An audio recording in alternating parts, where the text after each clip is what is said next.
of our fault because we backed into each other. I was definitely in the road. Yeah, I was. Yeah, we were like. Somebody had a fender bender, and it just so happens I wasn't paying attention or filming. So I'm gonna quietly mind my own business. Yeah, they both asked me if I had caught video of the wreck. I didn't, unfortunately. I would help out if I had.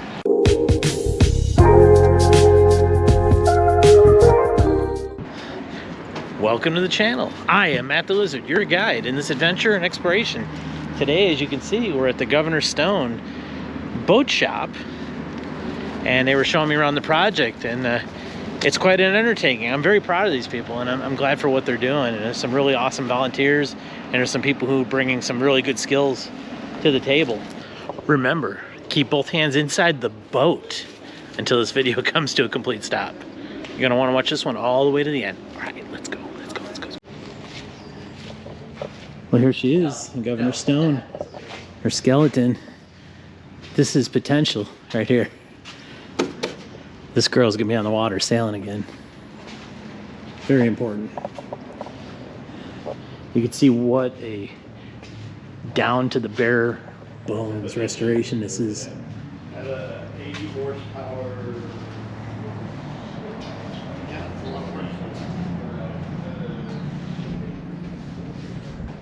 Shout out to the Stone Loft Boat Shop. That's who's doing the restoration work. Like it's got worms. Oh yeah, that's the bow. That's the bow. Yeah, I mean, these are probably nail holes from the planking as it went on. So I don't think it has worms, because I don't think there's worms up in this water. Oh, we had worms in our sailboat over in Fulton. Really? Oh yeah. Ship worms? Yeah, they're in the keel. It's like the world's toughest jigsaw puzzle. Oh yeah. And you see the cotton. This is the packing that we went in between. Oh, wow. As a kid, that's what I did on our Sea Explorer ship. Does it act like a gasket? Then it can shrink and expand? Okay. You pound it in and it Yes. expands, and you put There's some right here. You can see it in the joint. you put like 2 layers of cotton in between it, and you pump it full of tar, the seam full of tar, and if water gets up in it, it's kind of like sealed itself up in there. Wow, that's so cool.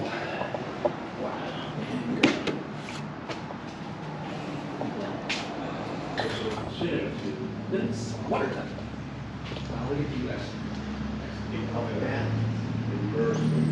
Look at these nail holes. Those nail holes are over 150 years old, probably. How cool is that? She's gonna live again.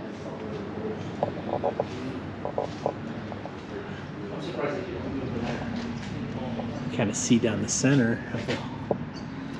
They were talking about in the meeting that there was a split, so it's just another repair that you're not going to find out about until you take everything apart. And everything you see here is just bracing. Look at this. I mean, that's just so cool. It's like a skeleton. Yeah, it's all You can see over here. New beam and a bunch of parts for the boat. He had this turned this way at first. Now he's got it moved when he slid it It's a in. lifeboat and the life jacket cabinet.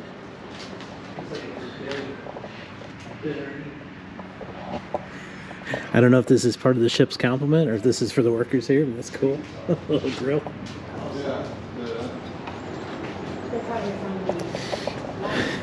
Over there is the old St. Andrew's School, designated historical landmark. Suffered a lot of damage during Hurricane Michael.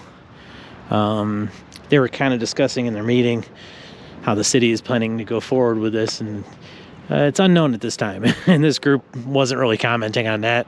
They're just happy to have a place for the boat right now. Inspection of these 2 body struts, and now we're gonna build an entire F-15 around them. They go, that sounds awful expensive. Oh yeah, it's about 3 times the price of buying one from the company, but the Congress gave us money to repair F-15s, not money to buy F-15s. Yeah. Mm-hmm. Well, that's how government works. Yep. There's a whole science at play here. And I love the mix of modern, something like this. Clamp, we sell these where I work. And the old school wooden clamps at Jorgensen. Not that they don't make these anymore, but that's really cool. Frank, Yeah. wow, that is one heck of a beam. And it's got to be hewn down to, wow, that is one solid beam. There's gonna be a bunch of different sizes. Yeah. I like their dolly system they have for moving around. Where did they find that? It looks like they built it, didn't they? No, I'm talking about the Oh, beam. Yeah, I think Anderson built it. I think they found it on a tree. Thank you, that makes it so much clearer. That's awesome. Thank you, Dr. I was totally thinking that they had decided to grow it in a perfect habitat. Well, there's the center, and Can't remember the guy's name of the lumber yard. That Anderson found. Looking at this end here, the question's going to be, do they actually have enough? Because I'm not betting that the end of that's going to be part of what goes on the boat. no, he's a seasoned shipwright. He knows what the heck he's doing. No. I think Again, I think this is 40 feet. It might be 42 feet. And the actual bottom part of the keel is only like 36 feet. Yeah, he's got, okay, so he's got. as they say, lanyap. There he goes. Oh, there he is. Well, hey guys, speaking of the devil, I missed the memo. I was here waiting for you guys the whole time. Well, Okay. I wish we were. Oh, hi. We're looking at your keel. Yeah. I'm not so sure about that checking. Yeah. I've got to cut about 4 foot back from that, and hopefully it'll be okay. No, that's great. The fight's on. Yeah. Boys, Okay. All I wish. hold up, hey. All I wish is I had that energy. I know, Yes. right? They're about a year and a half. So smell my dogs. Hey, Load up, buddy. load up, load up. Get in there, load up. Guys, come on, load up. Go, load up, load back up. Load up, load up, go, go. I'm Captain Anderson Barnes. I run the Stone Loft Boat Shop here. We're a nonprofit maritime museum, and we are preserving and rebuilding the Governor's Stone. She's a 145-year-old wooden schooner, and she was like the mail boat for this area for a while, and a rum runner, and all kind of cool things. She's got a rich history, and we're trying to save her.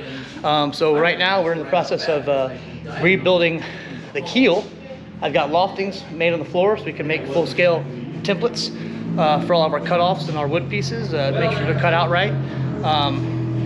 The keel we're gonna shape out of this 40-foot beam of heart pine that we got from a tree we felled over in Kynard, big 120-foot pine tree, and we sent it off to Alabama to get milled out. And throughout the fall and winter, we've been building this bracework to do this cradle to hold the boat together while we remove the keel. So yeah, that's kind of where we're at. We're getting ready to drop it out and put a new one in. Overnight there was. So you gonna hand draw that thing down, or? Yeah, here. I'll pull these off. So I got the loftings here. And this is what's taking up all my time nowadays. My guys are in the boat getting the keel ready to take apart. We're down to about 6 bolts in the center trunk we got to get out still. And then a couple more under the engine beds, and she's pretty much ready to drop at that point. We're gonna lower it down onto jacks and then onto like 2-foot piling cutoffs so we can roll it out systematically, bit at a time, jack it up, roll it back, roll it like the engine, Template off the loftings. There's not much dimensionality to the keel. It's just got a little bit tucked in the front, a little bit tucked in the back, and got a big slot in the middle. So I'm gonna buy a beam saw attachment for my skill saw, like a 12-inch chainsaw blade kind of deal that goes on a skill saw. That'll help me take in the the fore and aft ends of the keel. And then we'll bring it in here and put it up, and I'll have the frame spacings marked from the loftings, and we'll start chiseling out our mortises. And then as the new keel goes up, it kind of sits underneath the frames. The frames kind of really, they mortise more into the keels than the keel. So there'll just be a couple small bit of chiseling on the keel, but it'll basically clamp onto the bottom there, and then we'll peel the keelson off, and then begin pulling the frames out, one at a time. Basically, in between each of our bracings, we'll replace each frame and get every other frame replaced. And then when every other frame's replaced, we'll switch the bracing to that good frame, and then begin replacing those, and then continue on.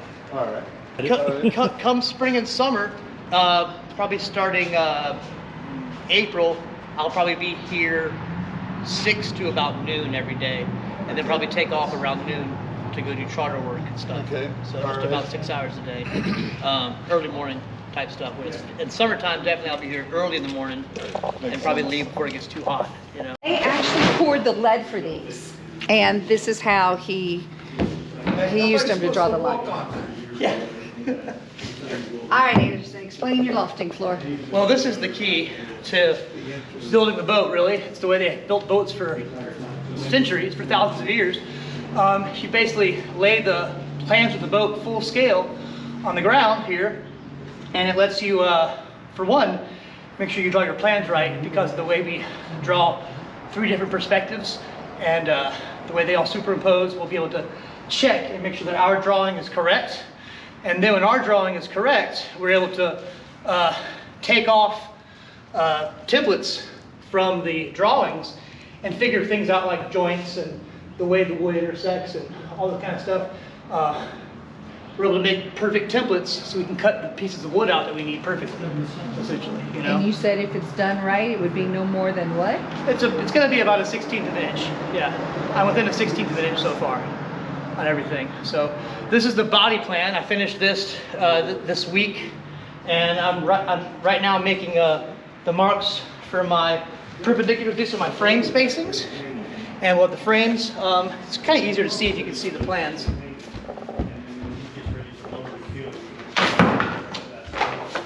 So this is basically these plans, but blown up full scale, right? And the thing is there's always error, and we're trying to reduce error. So like me going from this to this full scale, a pencil width here is like 3 inches here, So if this drawing is done a little bit wrong, the boat comes out not fair. So the purpose of the lofting is I draw this perspective, this body plan, I do the half breadths and the shear profile, and all these things together. If this waterline location has this frame here, wherever that frame meets this waterline over here, it should all match up. And what happens is if this is drawn wrong, as I lay the battens on the water lines, the battens won't come out right. And if the battens don't look right, then I move the battens around, slightly change my points very slightly on here, redraw the line, and then everything ends up becoming fair. So everything's smooth and 3-dimensionally is all correct. But you can't know that it's right unless you draw all 3 perspectives like that, Now I kind of cheated.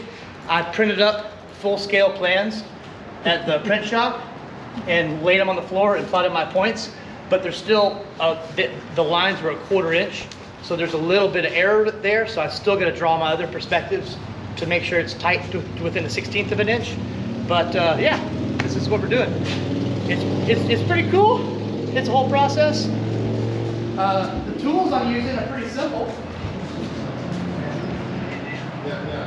Basically, I have to make all these tools for this. I've got my mallet. This is something for pulling nails up and for holding my board down. This is basically just a big compass, but it's a stick with a nail on one end and a pencil on one end. And this is it's basically a marking gauge.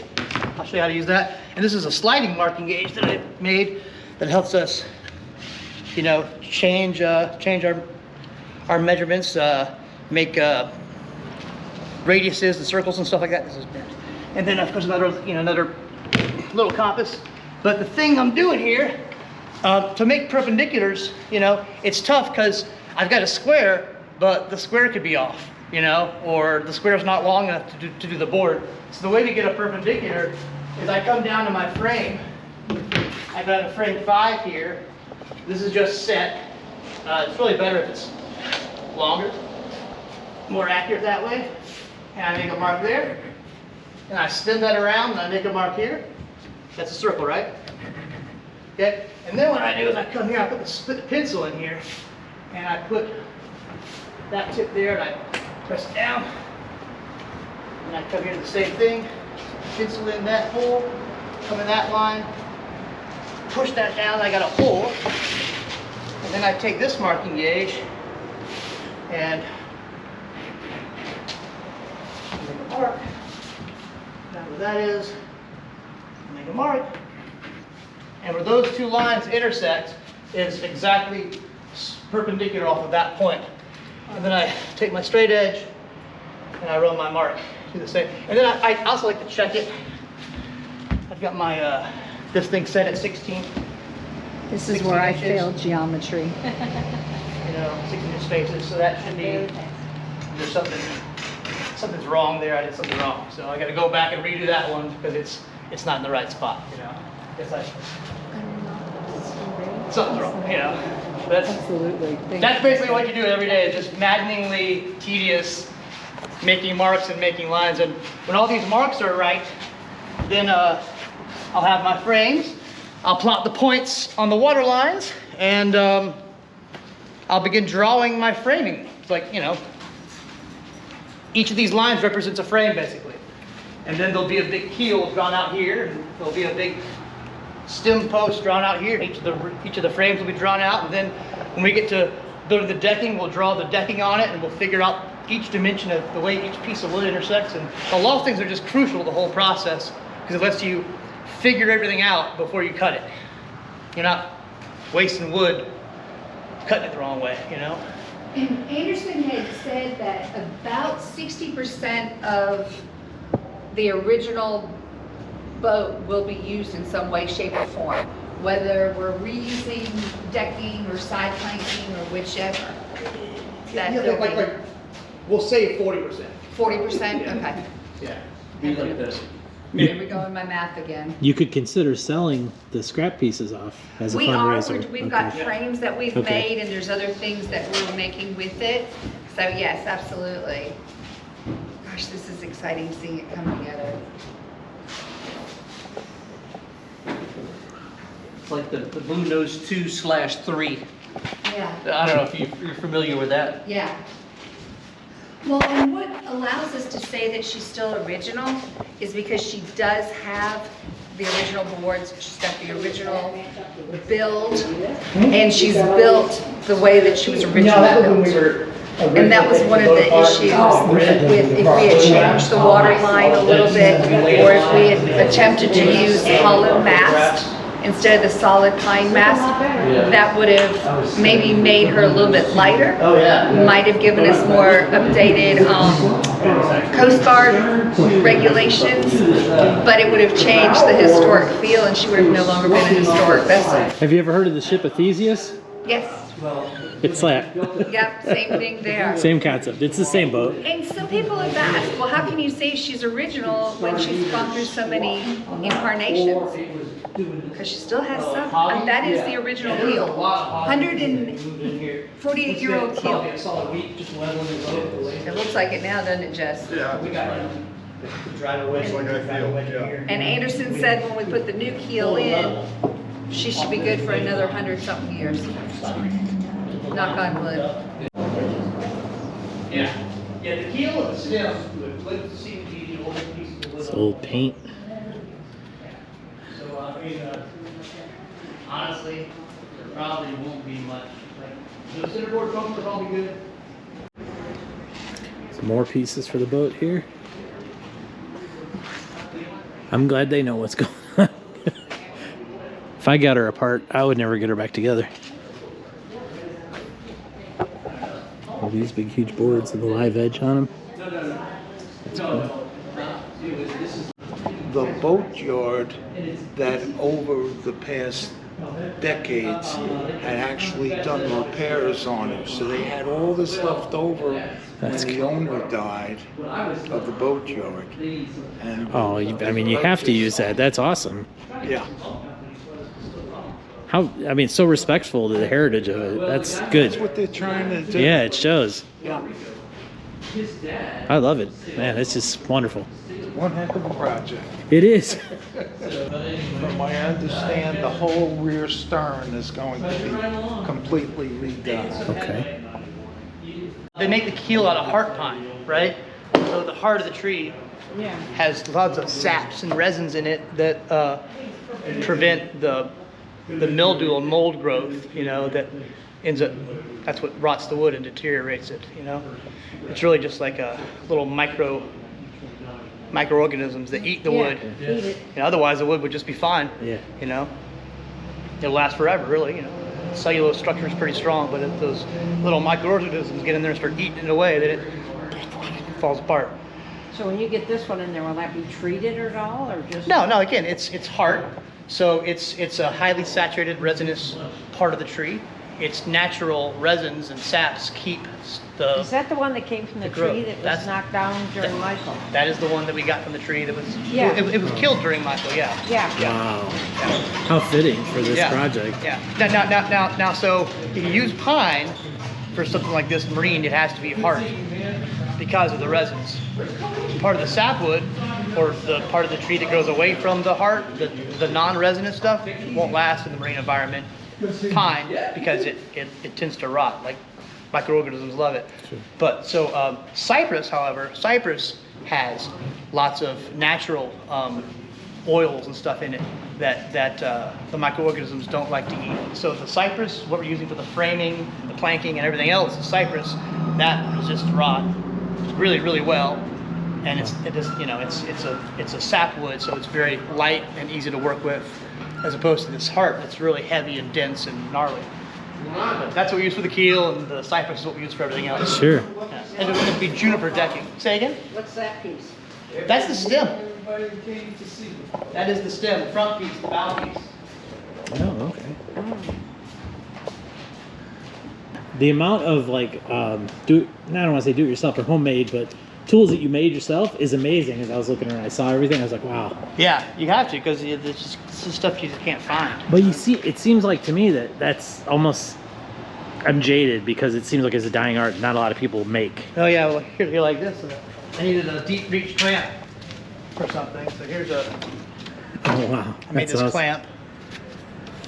That's awesome. Turn the wood and everything. Works pretty decently. You know? Making tools so you can make other tools so Yeah, you can make a definitely. boat. Definitely, yeah. I'll probably end up making a couple more of these. Oh, that's excellent. And we got our sharpening block, right? You put our chisels in there and Oh, okay, so you can get the right angle. Yes. just get a perfectly Very cool. fine honed edge with that, you know? It's kind of cool, you know? I mean, yeah. Sanding board, everything, you know? Only because I'm curious, is there any kind of hazmat considerations with the old paint and the old materials at all? Any? Nothing more than No? usual, you know? Okay. It's bottom paint, Okay. which is really the main thing there, you know? You just wear a mask. Sure, sure. We collect it and try to, you know, put a tarp under it. Sure. If we're sanding and scraping paint. You do what's reasonable. That's good. Yeah, That's yeah. good. Put a tarp, gather it, pick it up, just wear a mask, you know, gloves, stuff like that. eye pro, you know. Sure. But It's just so cool. yeah. Now that I know you can see it from the road, I'm going to look admirably at all your progress. I had to make this bit. Took a hole saw and cut it out, and then took a spade bit and then cut it out, and then put a hole saw in there and welded it together. This is our counterbore bit, so that we can get around the nails. Sure. So let's just get around the nails, leaves the nail head exposed, so we can get our nail puller in there and Sure. pull it out. But couldn't find that, so we welded it up, made it. I mean, I run a hardware store. Yeah. Can you give me about 100 of those? I know, aren't they cool? That's super cool. It's a really neat bit. It's not self-centering though. Oh, okay. So you really got to like Yeah. hold it, like you kind of got to get it started Sure. by hand, and then You're the gauge. yeah, really. But it makes quick work of getting the nails exposed And the idea of that is if we wanted to save this piece of wood, we could bore that out of the way, epoxy a cedar plug back in there. Okay, yeah. And then I could reuse that plank if I wanted to. Sure. Conceivably. But we're funded to replace all the planking, so I'd probably just go ahead and replace the planking. Well, I mean, it's got to be seaworthy and safe and everything, so I get it. Yeah, I'll probably just end up replacing all the planking. You know, most of the frames, all the planking, all the centerline structure, a bunch of the deck beams, a bunch of the decking. Honestly, it'll mostly be new. But there'll be some old parts of it. Well, that's why I mentioned the ship of Theseus. If you were to take every boat off, every part off of a boat, is it still the same boat? Yeah, and it's still. I think it is. Yeah, it is. It's like if it's your granddad's axe, but you had to replace the head twice and the handle 3 times. Yes. Still your granddad's axe. Yes. Just and by it being in the cradle and us doing it with this, like it would be way easier to just build a whole new boat. It'd be quicker and easier and but cheaper. that would be wrong. But by doing it like this, it stays the same boat. Yes. You know, by keeping it, it's never going to lose the shape of the Governor Stone. It's always going to still be the Governor Stone. Sure. As we pull this piece out and put a piece in, it's not a new boat. So. I mean, it's like you walk the fine line between science and philosophy. It really does, because spiritually, it's the boat. Sure. It is. Yeah, it definitely has a spirit. That's for sure. She's kicking. I was on it once. Oh, yeah. Not for a sailing trip, but just there was a guy who was doing Sea Scouts. Oh, yeah. A guy named Mike Dodson. Yeah. Okay. Yeah. And he took my wife and I, and he gave us a full tour of it, and I was in love with the boat then. Yeah, she's and I was so sad when I heard that it got hurt. She'll sail again. She will. That's awesome. Have you seen our bandsaw that we restored too? This is cool.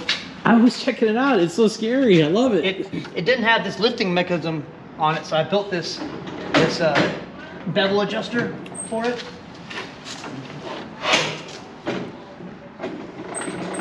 So you can slowly do our nice. rolling bevels, because like if you imagine, no piece of wood on this has a straight cut on it. Of course, it wasn't made on an assembly line.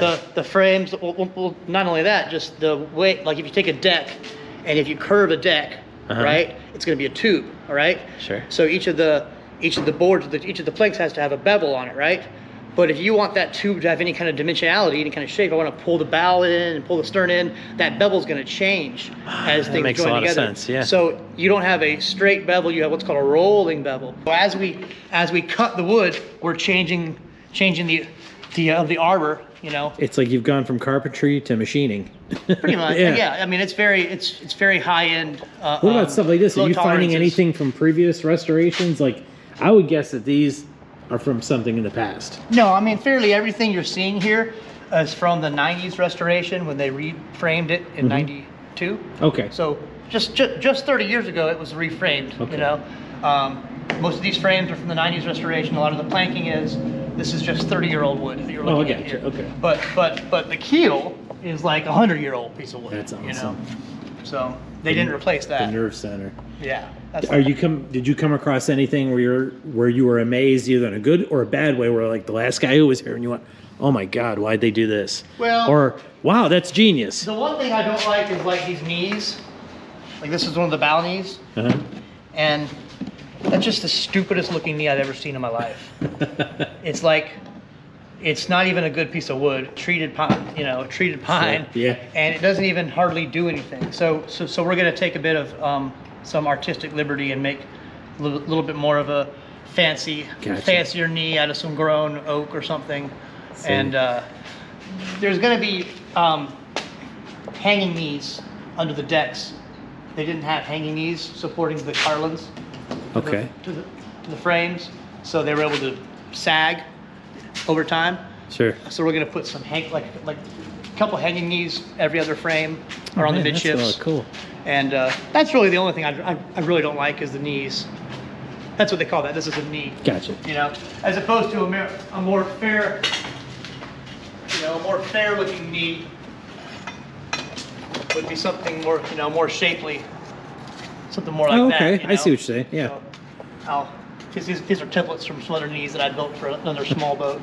But like, yeah, this is a knee, Sure. That's what they call that. But this isn't a really good one because you see the grain is only going one way throughout the cut.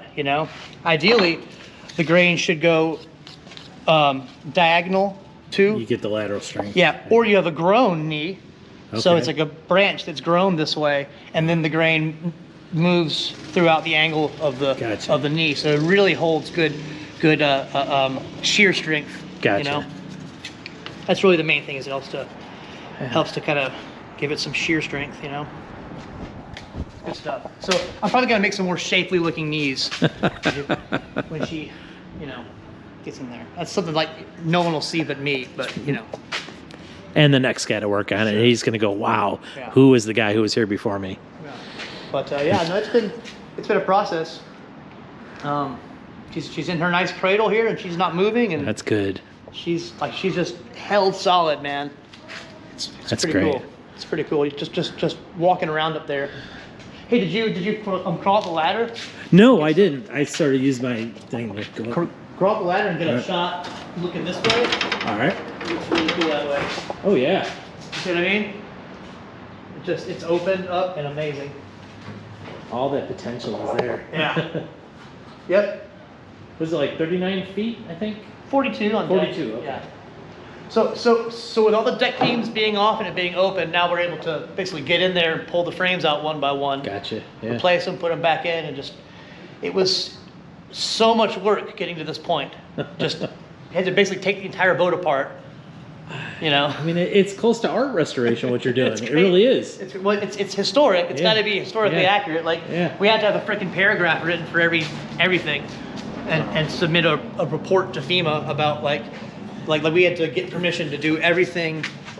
Oh yeah, sure. It That makes sense. It's been insane the amount of paperwork and bureaucracy and red tape, you know, we had to go through. But How- we're fully approved now, and it's How awesome. big is your crew that you have working? Just about 3 guys and a Three couple guys? volunteers, Okay, you know. that's cool. Me and 2 other guys. About what it takes to build a boat, you know. Really more than that, you know, you start bumping elbows with people. That's true. You know, between about 3 and 6 people, I guess, All right. regularly. That's cool. And that's what we try to do. Well, I'm Yeah, just it's gonna so be a little amazed. workflow. It warms my heart to see this. It really does. It's pretty cool, right? Yes, it is.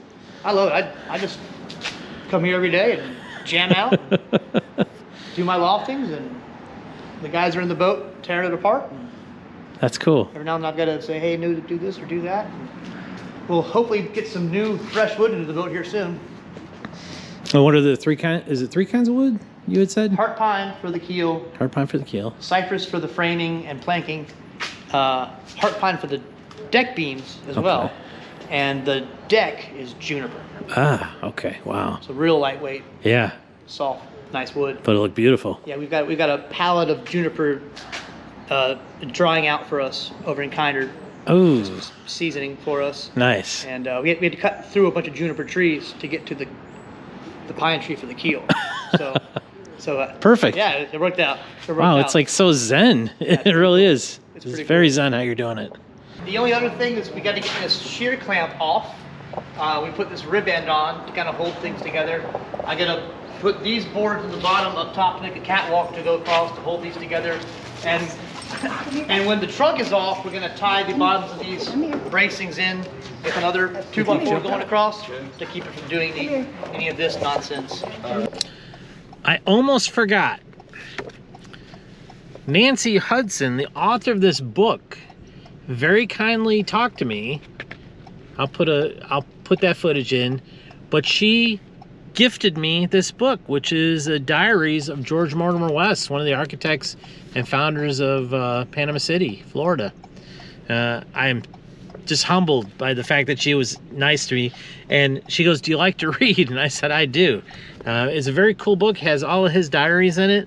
I'm gonna read through it. If you can find this, it says Yawns Publishing. They sell them at the Panama City Publishing Museum, possibly on Amazon.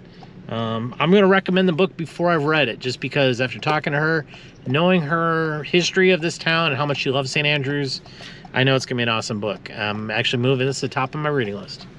So thank you, Nancy. For his new town of Panama City. In 1908, he platted it, and his second wife was buried there. She had just passed away. So coming up March 18th, I don't know if this could be dated or not, but Tuesday at 2 at the Bay County Public Library, March 18th, I'm doing my program, Buried But Not Forgotten. Going to talk about some local cemeteries, including Oakland, also the Balboa and 98 Cemetery that no longer exists, Covington Cemetery on Lisenby Avenue, and a newfound lost cemetery in Youngstown.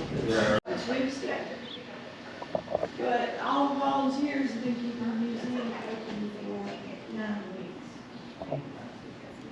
So I'm tired. I'm too old to work. We're inside the publishing museum. At one time, this was the print shop in this area. Business cards, reading cards, actually printing the newspaper here. For the new people, welcome, welcome. We're excited to see new faces. Oh my gosh, that's really exciting. I'm Colleen. I'm the president of the Friends of the Governor's Stone. Been doing this, since we started rebuilding her. We kind of had a board change. Amanda had been president and she moved away, so we flip-flopped. And right now our board is, the people who are on the board now, we're letting it be status quo until we get back on the water. If you don't mind, I'd like to know who's with us for the first time. Matt? I'm Matt. I'm former resident of St. Andrews. I live on the beach now. But I'm very interested in what you guys are trying to accomplish here. Awesome. When I read the history of the boat, that this will be the 3rd time it got sunk? Fifth time. Fifth time. Yep. And we'll brief you on that a little bit. I'll leave that up to Frank. Thank you for allowing me to sit in. Oh, glad to have you. Jess? Okay, I'm Jess Palmer. I've been on and on associated with the Governor's Stone since sometime in the mid-2000s, I think. This is, like I said, this is the 2nd time I've been involved in helping rebuild the boat. Miss Gwen Gildry joined us. Her son Matt's working with Stone Loft, and she's a good one for marketing ideas as well. Miss Sharon. Sharon Roy, and we do the markets, and we got involved with the markets back in 2013, and when they used to do it right here on Peck Avenue, and then we've done the market down at in the park, and we've done Christmas markets, and hopefully getting more involved with this new Panama City Beach Market. They've been really good to offer us a free booth area to do that. And we did it, when did we do that, Frank? That was been a while ago, but we made, in one weekend, we made over $400 and some odd. So we're gonna try to keep doing that. Right. I'm with her. I love the way you do that, Mr. Ken. We work together. We work together. John. John Grayton. I've been working with the Governor's Stone probably about, I don't know, it's been a while. Both off and on for about past 6 or 7 years with Sea Cadets and myself, and that's just about it. I'm Frank Versiglio. I've been with the Governor's Stone since about 2015. Pitch in wherever I can. Frank was my right brain, left brain, right hands. He's our historian, so if there's anything you want to know, he's the go-to on that because he has it all organized and there's a timeline and everything. I'm Nelson, and I can barely row a boat, but I'm here to volunteer. Been admiring the Governor's Stone for a decade or more, and I'd like to be part of bringing it back. Awesome. My name's Ben Snort. I'm retired Air Force. I worked with John Reedon. Okay. And I've sailed on the Governor's Stone, saw it after the hurricane, and I've built a couple of sailboats. What took you so long to get involved? I'm going to pick on you there. No, we're glad to have you. And Greg? Yeah, Greg LaShawn, former captain of Governor's Stone and involved with it since Apalachicola days. So she was in Apalachicola, what, back 2008, 2009, if I remember right? At least, they're not that far.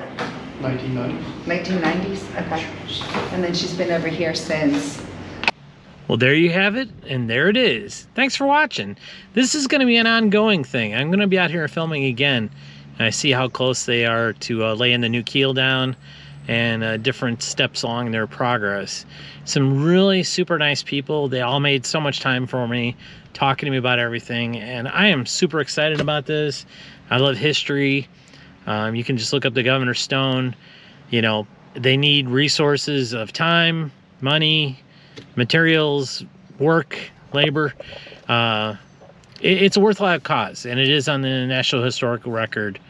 Once it's done, it's going to be a museum quality piece that'll be active for sailing and stuff like that. And they had talked in their meeting about possibly doing a maritime museum adjoining it. So that'll be kind of cool. I'm going to look forward to it getting complete and see where they go with it. I have merch. I'll put a link in the description to my t-shirts, the Matt the Lizard Conserve parody t-shirts, as well as I have a Cameo. I can do personalized video for you or your business. They're very inexpensive. I've had a couple people order those for me, and I'm thankful to everyone. Thankful for everyone watching. If you could please put the word out. I'm trying to get subscriptions. They're coming in. They are coming in, but I do need a few more to get to my next goal. And I appreciate everything. But I also appreciate people just who watch. Anyone who might like, share the video. It's all good. It's all good. And I do appreciate it. Well, remember, you are important. And the world needs more people like you. Matt the Lizard, out.